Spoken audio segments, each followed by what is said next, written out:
శ్రీమతి లత గారి ఆధ్వర్యంలో జూన్ 15-16వ తారీఖుల్లో గానగాపురం యాత్ర మధుకరి సేవ సంప్రదించండి.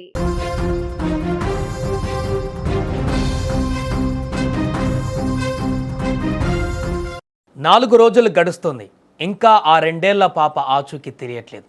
ఇప్పుడు ఆంధ్రప్రదేశ్నే కాదు 2 తెలుగు రాష్ట్రాలలో కూడా ఉత్కంఠకు గురి చేస్తున్నటువంటి ఆ పాప మిస్సింగ్ కేసు సంచలనంగా మారింది. తునిలో తప్పిపోయినటువంటి ఈ 2 ఏళ్ల చిన్నారి జ్ఞానేశ్వరి ఆచూకీ కోసం పాప దొరకాలంటూ అందరూ ఇప్పుడు దేవుని ప్రార్థిస్తున్నారు. ఇంతకు పాప ఎప్పుడు ఎలా ఎక్కడ తప్పిపోయింది, శనివారం మధ్యాహ్నం తప్పిపోయినప్పటి నుంచి ఇప్పటి వరకు జరిగినటువంటి పూర్తి సన్నివేశాలేంటి, సీన్ టు సీన్ మనం చూసేటువంటి ప్రయత్నం చేద్దాం. ఒకసారి మనం సీసీటీవీ ఫుటేజ్లో ఇప్పుడు బయటకు వచ్చినటువంటి ఫుటేజ్లో మొదటి సీన్ నుంచి ఆ పాప తప్పిపోయిన వరకు ఏం జరిగిందనేటువంటి విషయం చూద్దాం. మొదటి సీన్లో నెంబర్ 1లో ఇక్కడ చూస్తున్నాం, చిన్నారిని బైక్ మీద తండ్రి తీసుకువస్తున్నాడు. తండ్రితో పాటు ఇంకొక వ్యక్తి, తన ఫ్రెండో లేకుంటే ఎవరో తెలియదు, కానీ పాపను బయటికి తీసుకువెళ్ళి మరలా ఈ బైక్ మీద మనం చూస్తున్న విజువల్స్లో క్లియర్గా వాళ్ళు రిటర్న్ ఇంటికి వస్తున్నారు. ఇంటికి వెనక చూడండి, ఆ శునకం కూడా వీరితో పాటు ఇంటి దాకా వస్తున్నటువంటి దృశ్యాలు. సీన్ 2లో ఇది అయిపోయిన తర్వాత సీన్ 2లో ఇది ఇల్లు, ఇంటి దగ్గర బైక్ మీద ఉన్నటువంటి వ్యక్తి అక్కడ దింపేశాడు తండ్రిని, పాపను కూడా.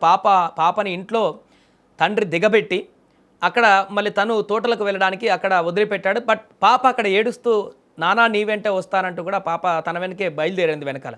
మళ్ళీ తండ్రి తను లోపలికి తీసుకువెళ్ళి తన భార్యకి చెప్పి అక్కడి నుంచి మళ్ళీ వెళ్ళిపోయినటువంటి దృశ్యాలు మనకు సీన్ 2 ఈ యొక్క విజువల్స్లో మనకు స్పష్టంగా కనిపిస్తున్నాయి. ఇక్కడ తండ్రి ఇంకా వెనక్కి చూడకుండా అలా వెళ్ళిపోయాడు తన తోటల పనుల కోసం. అక్కడ మనం కొంచెం ముందుకు వెళ్ళి చూస్తే తల్లి కూడా అక్కడికి వచ్చింది, పాపను గమనించింది, లోపలికి తీసుకువెళ్ళేటువంటి ప్రయత్నం చేసింది. సరే అక్కడ ఆడుకుంటుందిలే అని చెప్పేసి తన పనులు తన నిమగ్నం అయిపోయింది తల్లి అక్కడ. ఇక ఇక్కడనే అసలు ట్విస్ట్ మొదలైంది. ఇక్కడ కాసేపు అలా ఉన్నటువంటి తర్వాత ఆ పాప సీన్ 3లో తండ్రి అలా పాపను అక్కడ ఇంటికాడ వదిలిపెట్టిన తర్వాత తన తోటలోకి అలా నడుచుకుంటూ వెళ్ళిపోతున్నటువంటి దృశ్యం మనకు స్పష్టంగా కనపడుతుంది. అతను ఇంకా వెనక గమనించలేదు, వెనక చూడలేదు, పాపను భార్య దగ్గర పెట్టేశాను కాబట్టి నడుచుకుంటూ వెళ్ళిపోతూనే ఉన్నాడు సీన్ 3లో. ఇక్కడే ఇంకో ట్విస్ట్ ఉంది. పాప కూడా ఆ తండ్రి బాటలోనే పరిగెడుతున్నటువంటి దృశ్యాలు ఇక్కడ చాలా స్పష్టంగా కనిపిస్తున్నాయి. మనకు కార్నర్లో ఇక్కడ తండ్రి కూడా ఇంకా కనిపిస్తున్నాడు ఎండింగ్లో. అతను కూడా ఇంకా పూర్తి స్థాయిలో వెళ్ళిపోలేదు, మాయమైపోలేదు. అక్కడ కార్నర్లో తండ్రి కూడా కనిపిస్తున్నాడు. ఈ పరుగులు పెట్టినటువంటి పాప వెనకాల శునకం కూడా కనిపిస్తుంది. సీన్ 4లో మనకు స్పష్టంగా చూడొచ్చు. ఆ శునకం కూడా ఆ పాప వెనక పరిగెట్టింది. ఆ చెట్టు దాటిన తర్వాత అక్కడ పాప మన కానవాళ్ళు స్పష్టంగా కనిపిస్తున్నాయి. అక్కడ చెట్టు దాటిన వరకు కూడా పాప కనిపించింది. ఇక ఎక్కడైతే ఈ చెట్టు దాటిన పరిసరాలు ఉన్నాయో అక్కడి నుంచి పాప కనిపించడం పూర్తిగా మానేసింది. ఆ శునకం కూడా అటే వెళ్ళిపోయింది. ఇక అక్కడి నుంచి ఏం జరిగిందో తెలియదు. ఆ తర్వాత 12 గంటలకు ఆ తండ్రి ఇంటికి వచ్చి పాప ఎక్కడ అని అడిగినప్పుడు ఆమె నీ వెనుక వచ్చింది కదా అని చెప్పేసి ఆ తల్లి చెప్పడం, దీంతో ఆయన ఒక్కసారిగా గుండెలు బాదుకుంటూ తోటలోకి పరిగెట్టి వెతకడం ప్రారంభించాడు. ఆయన లాభం లేకుండా దొరకకుండా పోయింది. ఆ శునకం కూడా కనిపించలేదు ఇంకా పాపతో పాటుగా. ఇక అప్పటి నుంచి వెతుకులాట మొదలైంది. ఏం జరిగిందో తెలియట్లేదు. పూర్తిగా అయోమయంలో పడిపోయారు. 4 రోజులు అవుతుంది ఆ పాప ఆచూకీ తెలియక ఆ తల్లిదండ్రులు గుండెలు బాదుకుంటూ పాప ఎక్కడుంది అని మొరపెట్టుకుంటున్నటువంటి పరిస్థితి ఏర్పడింది. ఎన్ని టెక్నాలజీ డ్రోన్లతో వెతికినా కూడా పాప ఏమాత్రం కూడా కనిపించట్లేదు. అక్కడ పాపను ఎవరైనా కిడ్నాప్ చేశారా, లేకుంటే పాపకి ఏమైంది అనేటువంటి విషయం కూడా స్పష్టత రావట్లేదు. అక్కడ ఎవరో ఇంకొక వ్యక్తి పాప వేరే వ్యక్తితో చూసినట్టుగా చెప్పాడంటూ కూడా ఇంకొక ఇన్ఫర్మేషన్ తెలుస్తుంది. అది కన్ఫర్మేషన్ లేదు. ఇంకా పోలీసులు దానికి సంబంధించి నిర్ధారణ కూడా చేయలేదు. ఇంకా వీళ్ళకి ఏమైనా తగాదాలు ఉన్నాయా, ఇంకా అంతర్గత విషయాలు ఏమైనా ఉన్నాయా, ఎవరైనా కిడ్నాప్ చేశారా, ఆ కోణంలో కూడా దర్యాప్తు చేస్తే వీళ్ళని ఎంక్వైరీ చేసిన తర్వాత, తల్లిదండ్రులతో మాట్లాడిన తర్వాత, విచారణ చేసిన తర్వాత పోలీసులకు ఆ విషయంలో కూడా క్లారిటీ రాలేదు, ఎలాంటి ఇబ్బంది లేదనేటువంటి విషయం కూడా స్పష్టత వచ్చింది. అందుకే ఈ కేసులో ఇంకా ఒక క్వశ్చన్ మార్క్గా మారిపోయింది. అసలు ఎటుపోయింది పాప అక్కడి నుంచి? ఆ సీన్ 4లో కనిపించినటువంటి తర్వాత నుంచి పాప ఎక్కడికి మాయమైపోయింది? ఆ తర్వాత ఇంకెక్కడా కనిపించలేదు, అరుపులు కూడా వినిపించలేదు ఆ పాపవి, కనీసం ఏడుపు కూడా ఎవరికి వినిపించలేదు అంటూ చెప్తున్నారు. దీంతో ఈ యొక్క కేసులో అనేక ట్విస్టులు, క్వశ్చన్ మార్కులు ఇంకా కొనసాగుతూనే ఉన్నాయి. ఆ పాప ప్రాణాలతో బతికి రావాలి బయటికి, ఎక్కడ ఉన్నా కూడా ఆ పాప మరల ఆ తల్లిదండ్రులకు దగ్గరికి చేరిపోవాలంటూ కూడా ప్రతి ఒక్కరు ఇప్పుడు అక్కడికి, ఎందుకంటే చాలా పెద్ద తోట, అది చాలా ఎకరాలలో ఉంది. ఆ పోలీసులతో పాటుగా 100ల కొద్ది మంది పోలీసులతో పాటుగా అక్కడ ఉన్నటువంటి స్థానిక గ్రామస్తులందరూ కూడా నిత్యం స్టిల్ ఈ రోజు కూడా ఆ తోటలలో వెతుకుతూనే ఉన్నారు, ఇంకా వెతుకుతూనే ఉన్నారు. ఎక్కడన్నా ఏదన్నా పరిసరాల్లో ఎక్కడైనా పడిపోయిందా, ఏదైనా చిన్న గుంత లాంటిది ఉంటే అక్కడ ఏమన్నా స్లిప్ అయి పడిపోయిందా, అక్కడ ఏమైనా స్పృహ తప్పి పడిపోయిందా, ఇలా రకరకాల అనుమానాలతో ఎక్కడైనా అడ్రస్ దొరుకుతుందేమో అనేటువంటి ఆందోళనతోటి వెతుకుతున్నారు. కానీ ఇంకా ఆ పాప ఆచూకీ ఏమాత్రం కూడా దొరకట్లేదు.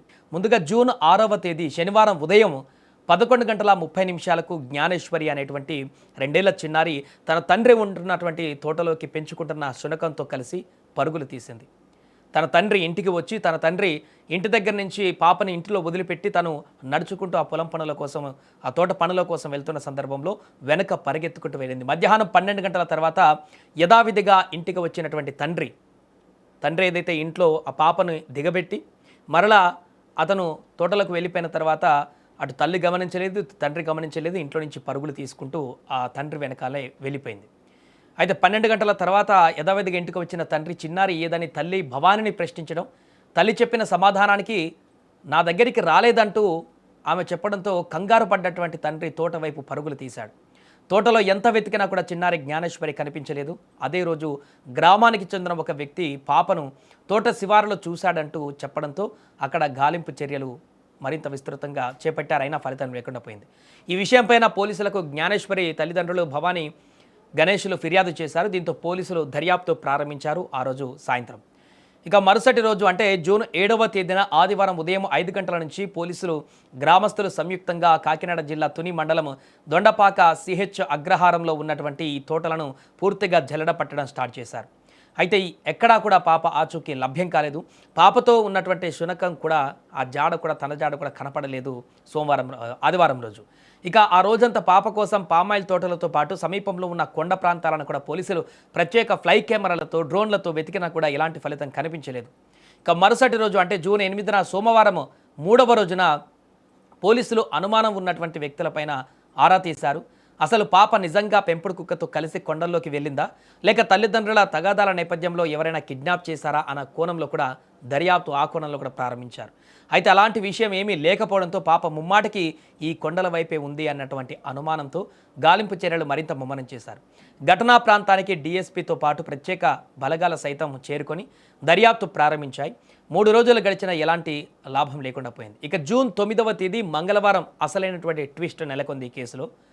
ఇక పాప కనిపించకుండా వెళ్ళి అప్పటికి 4 రోజులు అవుతుంది. ఇలాంటి తరుణంలో పాపతో పాటు మిస్ అయినటువంటి పెంపుడు శునకం సాయంత్రం 4 గంటల సమయంలో నిన్న మంగళవారం రోజు ఆవేదనతో పరుగులు తీస్తున్న పాప ఉన్న నివాసానికి చేరుకుంది ఆ కుక్క. పాప తల్లి భవానీ పైన ఎగిరి ఆమెను రక్కేటువంటి ప్రయత్నం చేసింది ఆ శునకం. దీంతో భయపడినటువంటి భవానీ కుక్కను తోసేసింది. తర్వాత అరుస్తూ కుక్క ప్రాంతంలో అలజడి సృష్టించింది. ఆ కుక్క రావడంతో పాప కూడా ఎక్కడో ఉండే ఉంటుంది. ఆ కుక్క జాడను దాని వెనక వెళ్తే ఆ పాప జాడ కూడా తెలుస్తుందని అందరూ అనుకున్నారు. ఆశలు చిగురించాయి. ఇలాంటి తరుణంలో మరలా తోట వైపు కుక్క పరుగులు పెడుతూ అక్కడి నుంచి కనిపించకుండా పోయింది. ఈరోజు బుధవారం ఉదయం వరకు కూడా పోలీసులు కుక్క వెనక పరుగులు తీసినా కూడా ఫలితం లేకుండా పోయింది. ఇక బుధవారం ఈరోజు నేను సాయంత్రం వెళ్ళినటువంటి కుక్క ఇప్పటి వరకు జాడ లేకపోవడంతో అక్కడ మొత్తం కూడా పాపతో పాటుగా ఈ శునకాన్ని కూడా వెతకడం మొదలుపెట్టారు. కొండల్లో పాప ఉంటుందంటూ కూడా కుక్క కూడా ఏదో విషయాన్ని తెలిపేందుకు ఇక్కడికి వచ్చిందంటూ కూడా అనుమానాలు వ్యక్తమయ్యాయి. ఇక్కడ గందరగోళ వాతావరణాన్ని చూసి మరలా వెనక్కి వెళ్ళిపోయి ఉండవచ్చు అంటూ కూడా కొందరు భావిస్తున్నారు. ఆ శునకము తల్లి మాత్రం నా పాపను ఎవరో తీసుకుపోయి ఉండవచ్చు, వాళ్ళ వద్ద ఉంటే వెంటనే ఇచ్చేయాలంటూ కూడా ఆవేదన వ్యక్తం చేస్తుంది. రాత్రంతా శునకం మరలా వస్తుందేమోనన్నటువంటి కంటి మీద కునుకు లేకుండా తల్లి చూసినప్పటికీ కూడా నిన్న రాత్రంతా కూడా శునకం జాడ కనపడలేదు. ఇక అనుమానం మరింత పెరిగిపోయాయి ఇప్పుడు. అయితే పాప చాలా దూరంలో ఉండవచ్చు, అందుకే కుక్క వెళ్ళి వచ్చేందుకు అధికంగా సమయం పడుతుందంటూ కూడా ఇంకొందరు అంచనా వేస్తున్నారు ఆ శునకం వెళ్ళిపోయిన తర్వాత. ఇలాంటి తరుణంలో మరొకసారి పోలీసులు ప్రత్యేక బలగాలు కొండ శివారు ప్రాంతాలు జల్లెడపడుతున్నాయి. ఎక్కడైనా పాప ఆనవాళ్ళు దొరుకుతాయేమోనన్న విధంగా ముందుకు వెళ్తున్నారు. మరోపక్క డాగ్ స్క్వాడ్ అయితే పాప వస్త్రాలు పెంపుడు కుక్క చైన్ స్మెల్ చూసి తోటల వైపు పరుగులు తీసింది. మొత్తంగా ఎటు చూసినా కూడా కొండల ప్రాంతంలోనే పాప ఉంది అన్నటువంటి అనుమానాలు కూడా ఇప్పుడు వ్యక్తమవుతున్నటువంటి పరిస్థితి నెలకొంది. 5వ రోజు దర్యాప్తు అయితే కొనసాగుతుంది. ఇది మొదటి రోజు శనివారం దగ్గర నుంచి ఈరోజు స్టిల్ వరకు ఈ యొక్క కేసులో జరిగినటువంటి పరిణామాలు. ఇంకా సెర్చింగ్ అక్కడ కొనసాగుతూనే ఉంది. ఏదేమైనా కూడా డాగ్ స్క్వాడ్లు వచ్చాయి, ప్రత్యేకమైనటువంటి పోలీస్ బృందాలు వచ్చాయి, స్థానికులందరూ వెతుకుతున్నారు, గ్రామస్తులందరూ. అయినా కూడా ఎలాంటి ఆనవాళ్ళు దొరకనటువంటి పరిస్థితి ఆ తల్లిదండ్రులను తీవ్ర దిగ్భ్రాంతికి గురి చేస్తుంది. ఏదేమైనా ఆ పాప అడ్రస్ ఎక్కడుందో కూడా, ఆ పాప ఎక్కడ వెళ్ళిందో కూడా త్వరగా దొరికి ఆ తల్లిదండ్రులకు చేరాలని కోరుకుందాం.